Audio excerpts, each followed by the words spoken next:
हमको जमीन और लिख दिया। जी, कौन लिख दिया? आपका माँ लिखा या आपका पिताजी? नहीं, हमारे पिताजी गुजरने के बाद हमारी मम्मी जो लिखी। जी जी। और लिखने के बावजूद जब कागज का जो वो नहीं होता है सर, क्या बोलते हैं वो रसीद काटाना। जी जी, रसीद जो कटता है जी। तो रसीद जो कटाए तो 1 महीने के बाद हमको जो है रसीद काट के दिया। जी तो रसीद हमारे नाम से प्राप्त हुआ। जी, तो प्राप्त होने के बावजूद भी जी। इस जमीन पे जी। कभी और कहीं जो है कि बास होने की नाम नहीं लेने देता है। और दूसरी बात है कि एक मकान बना हुआ है इस प्लॉट पे, हम आपको दिखाने जा रहे हैं, वो भी इनलीगल है। इनलीगल? जी। इनलीगल माने होता क्या है कि जो जमींदार होता है उसी का सर्वोपरि होता है जी। लेकिन वो जमींदार नहीं है, बिना जमींदार का वो जमीन ले लिया है जी। और मकान बना करके वो रह रहा है, सुख भोग कर रहा है। तो सर ये जो चीज़ जो आपको बता रहे हैं ये तो सर इनलीगल है। जी।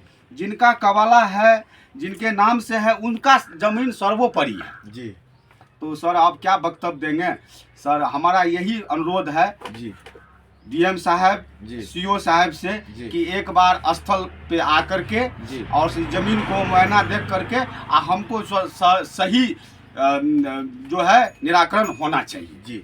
तो आप देख सकते हैं ये अशोक सिंह जी है और ये बरमोत्तर गांव का निवासी है।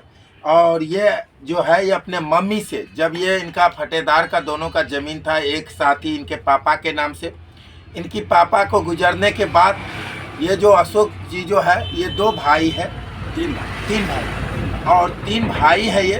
और तीनों भाई में से जो है वो तीनों भाई अपना अपना हिस्सा लेके निकल गए। और अशोक जी बाद में जब अलग होने के बाद जब थोड़ा बहुत पैसा कमाए तो इन्होंने मम्मी को बोला कि मम्मी हमें ज़मीन लेना है। तो इनकी मम्मी जो है वो ज़मीन लिख दिया। लिखने के बाद जो है अभी दूसरे व्यक्ति जो है इनका फटेदार वो ज़मीन का कब्जा कर रखा है और उनका कहना है कि आप कागजात दिखाओ। जब इन्होंने कागजात भी दिखाए, सीओ साहब का, अंचला अधिकारी का, यहाँ पे अगर देखिएगा तो हर डॉक्यूमेंट जो है वो इनके पास अवेलेबल है, जो इनको चिन्हित भी कर दिया गया है अंचल अमीन द्वारा, लेकिन अभी तक जो है वो इनको प्राप्त नहीं हो पाया।